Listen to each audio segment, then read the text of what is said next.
En fin d'après-midi, elle arrive à l'ambassade de Pologne qui vient de lui accorder un visa humanitaire. Discrète, sous sa casquette. Ses cheveux roses sont bien ceux de l'athlète bélarusse Kristina Tsimanouskaya.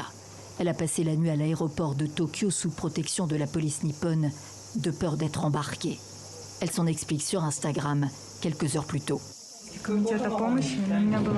Ils font pression sur moi et ils essaient de me faire sortir du pays sans mon consentement. Alors je demande au CIO d'intervenir dans cette affaire. C'est d'abord à sa hiérarchie qu'elle a faussé compagnie et plus généralement aux autorités bélarusses.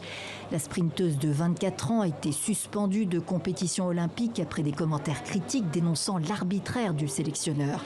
Elle dit avoir été inscrite sans le savoir à la dernière minute sur le relais 4x400 mètres, elle qui était initialement prévue sur le 100 et le 200 mètres. Certaines de ses compatriotes ont été déclarées inéligibles à la compétition.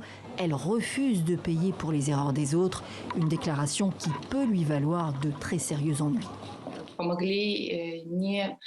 Elle a exprimé de l'indignation et il y a eu une sorte de revanche après la mise en ligne de sa vidéo. Ils l'ont retirée de la compétition un jour avant, affirmant qu'elle n'était pas stable psychologiquement. Bien sûr qu'elle a peur. Elle a appelé à l'aide parce qu'elle a compris qu'elle risquait la prison. Plusieurs pays européens se sont dit prêts à l'accueillir, mais son choix c'est la Pologne, déclare son mari, qui dit lui-même avoir fui le Bélarus. Depuis l'an dernier, le régime poursuit sa répression des contestataires. Politiques, journalistes et sportifs connus ont payé leur prise de position contre le président dictateur Loukachenko, qui, à la tête du comité olympique national, a placé nul autre que son propre fils, Victor.